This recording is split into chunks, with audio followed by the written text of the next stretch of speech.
The moon of Verexis. 9 rose like a fractured crystal shard above the horizon, bleeding pale blue light across the canyon plains.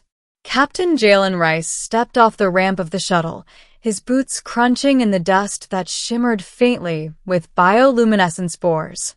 He took a slow breath, adjusting the filters of his mask.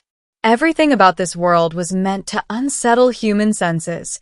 The alien wind, the metallic tang in the air, the faint whispering currents of energy drifting between the rock formations.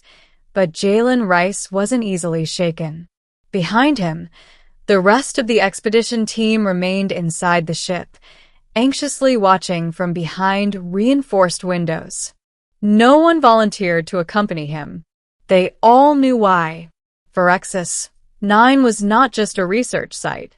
It was contested territory, a frontline border between humanity and one of the most feared warrior races in the quadrant, the Zirathi Dominion. But Jalen wasn't here for a fight. He was here to negotiate. Or so he hoped. He had received the message only 3 days earlier, a coded burst signal that no human vessel should have been able to decipher. Inside had been a single line: "Come alone to the Whispering Plains. Midnight Cycle. We will speak of peace." The fact that an alien faction as ruthless as the Zirathi even mentioned peace was enough to send diplomatic council scrambling. Most believed it was a trap, but the message had been addressed specifically to Jalen Rice by name. And Jalen had a reputation.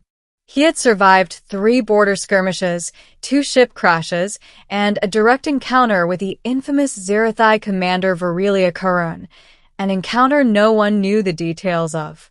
Some whispered that he had killed her kin. Others said he saved one. Jalen never clarified. The night air pulsed suddenly. A rhythmic vibration spread through the canyon like a heartbeat rolling across stone. He stiffened slightly, not in fear, but in recognition. They were here. A column of blue flame erupted from the ground 20 meters ahead, swirling into a vortex of crackling energy. Within the blaze, the silhouette of a tall armored figure formed, stepping forward with the grace of a predatory god.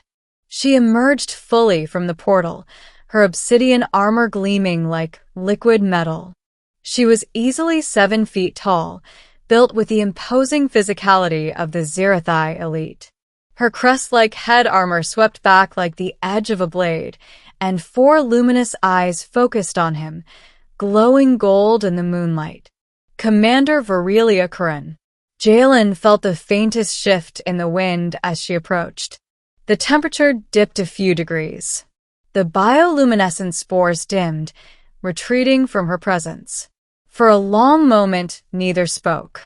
Then her voice cracked the silence, deep, melodic, and sharpened like a ceremonial blade. "You came alone, as requested." Jalen lifted his helmet visor, letting her see his eyes. "You asked for me alone." Her head tilted. Humans often hide behind squads, behind armor, behind false courage. Yet you stand here with neither threat nor trembling. Why? Her gaze swept over him, analytical, almost offended at his composure. "Tell me, human, why do you not tremble before me?" The question hung heavily between them, charged with old history neither fully acknowledged. Jalen didn't look away. He answered simply, calmly, "Because I remember who you were before the war." Her 4 eyes widened. A shockwave of emotion flickered beneath her armor. Confusion, anger, then something far more complicated. Middle. The wind howled through the canyon, carrying with it the scent of ionized air and distant storms. Virelia's golden eyes flickered, narrowing in suspicion. "You speak as if you knew me," she said, her voice colder than the night. "As if the blood we shed afterward did not erase what came before." Jalen's gaze remained steady. "It didn't erase it for me." For a moment Virelia seemed almost off balance. The mighty warrior commander, feared across sectors, taking a single involuntary step back.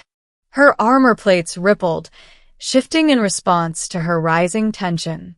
Explain. Her command was sharp, but beneath it Jalen sensed something else, something like fear.